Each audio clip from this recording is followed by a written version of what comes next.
Welcome back to Hidden Car Gems, the channel where we talk about cars that make absolutely no sense, but somehow end up becoming legends. And today's car, at first glance, it looks like something your dad's accountant drove to work in the early 90s. A beige sedan parked outside a bank, briefcase in the back seat, Nokia brick phone on the passenger seat, nothing exciting. But under the hood, a 5-liter V8 straight from a sports car. And the craziest part? This wasn't just built by Mercedes. They had to call in Porsche to make it happen. This is the Mercedes 500e, later known as the E500, a 4-door sedan so outrageous, so misunderstood, that it went from forgotten used car to a 6-figure collectible. And the story behind it is just as wild as the car itself.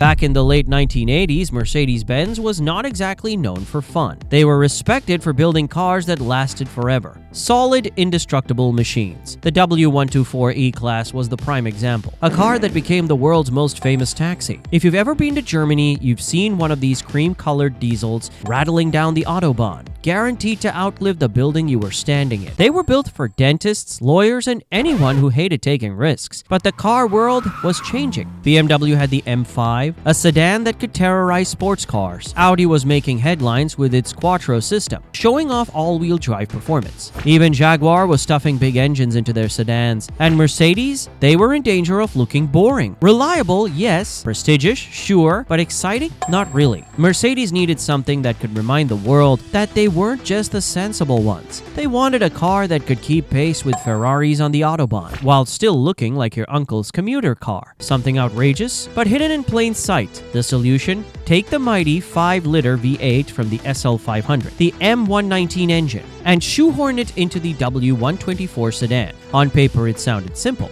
Just drop in the engine, bolt it up, and call it a day. But reality was a nightmare. The engine bay of the W124 was too small. The suspension wasn't strong enough to handle the weight. The brakes couldn't cope. The entire geometry of the car had to change. It was like trying to squeeze the rock into a child's car seat. Mercedes' engineers hit a wall. So they did something unthinkable. They picked up the phone and called Porsche. Now remember, Porsche in the late 80s wasn't exactly rolling in cash. The 959 hypercar had drained their bank account. The 928 wasn't selling as expected, and they desperately needed outside contracts to stay afloat. So when Mercedes showed up with a suitcase full of money and a challenge, help us build this insane sedan, Porsche said, "Ja, we'll do it." And they didn't just wedge the engine in. Porsche completely re-engineered the car. They redesigned the suspension, widened the front and rear track, added flared arches, strengthened the chassis, and beefed up the brakes. The stance became lower and meaner, about 23 millimeters lower, but the overall look remained subtle. To the untrained eye, it was still just a Mercedes taxi. But to those who knew, this was a predator hiding in plain sight. Here's where it gets even crazier. The 500e wasn't just developed by Porsche.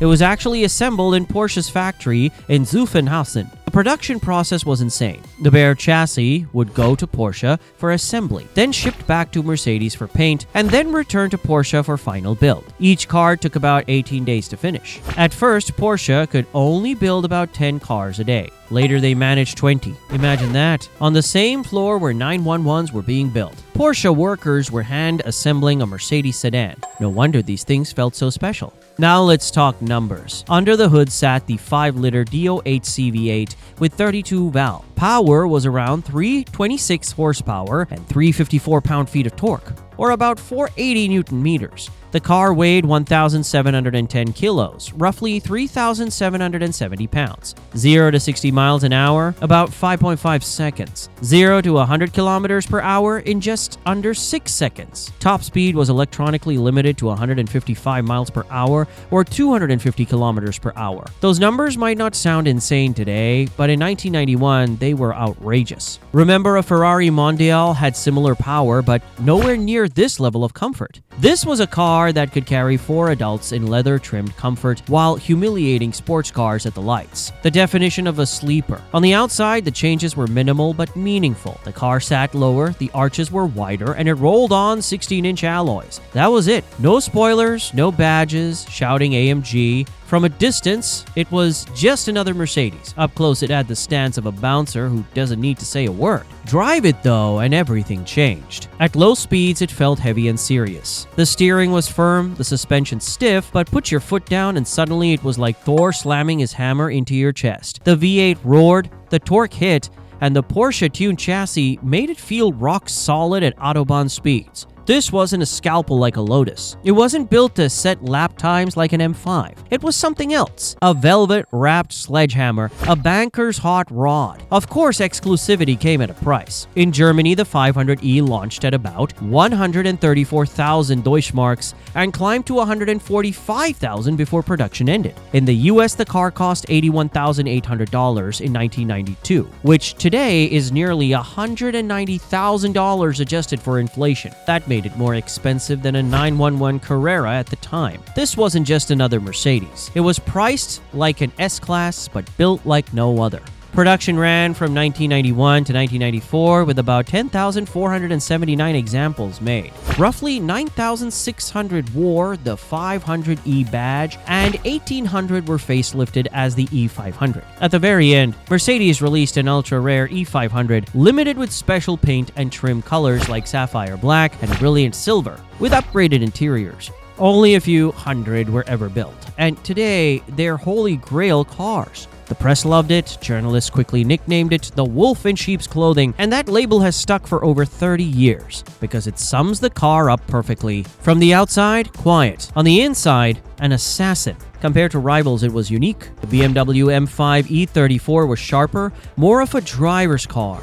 The Audi S4 had quattro grip and turbo punch. But the Mercedes wasn't about chasing lap times. It was about Autobahn dominance. Cruising at 250 kilometers per hour with Mozart on the stereo, one hand on the wheel while your passenger sipped coffee. It didn't need to shout. It didn't need wings, badges, or stripes. It flexed by being faster, smoother, and stronger without anyone expecting it. For years, though, nobody cared. By the 2000s, you could buy one of these for 15,000 or 20,000 euros. People thought of them as old Mercedes sedans with a drinking problem, but slowly enthusiasts caught on. They realized this wasn't just another W124. It was a Porsche-Built Autobahn assassin. Today, prices have exploded. Clean examples go for 50,000 to 120,000 euros. The very best ones crack six figures easily. And the E500 Limited, you'll need deep pockets and good connections because they almost never come up for sale. What makes the 500e special isn't just the performance, it's what it represented. The early 90s were a weird time. Car companies were experimenting, trying bold ideas, and this one worked. A car that combined the reliability of the W124 with the soul of a muscle car and the engineering genius of Porsche. Stealth wealth, decades before that became a trend. On the Autobahn, this car could cruise at 250 kilometers per hour all day long. Quiet, smooth, unstoppable. Your neighbor's BMW would already be rattling apart. But the 500e would just keep going, barely breaking a sweat. That subtle brutality, the ability to destroy sports cars while looking like your grandpa's daily driver, is why it's loved today. So what's it like now? Collectors are hoarding them. Values are climbing. Driving one still feels special because it gives you something modern cars can't. A mix of stealth, craftsmanship, and raw presence. The 500e is like fine whiskey, smooth, powerful, and only more valuable with age. So here's the real question. Would you daily one of these? Would you roll up in one to work in a Porsche-Built V8 sedan and scare the life out of the unsuspecting traffic light heroes? Or would you lock it away like a rare bottle of wine, waiting for the value to climb even higher? Let me know down below, and don't forget to subscribe, because Hidden Car Gems is just getting started. And trust me, the next car on the list is even crazier.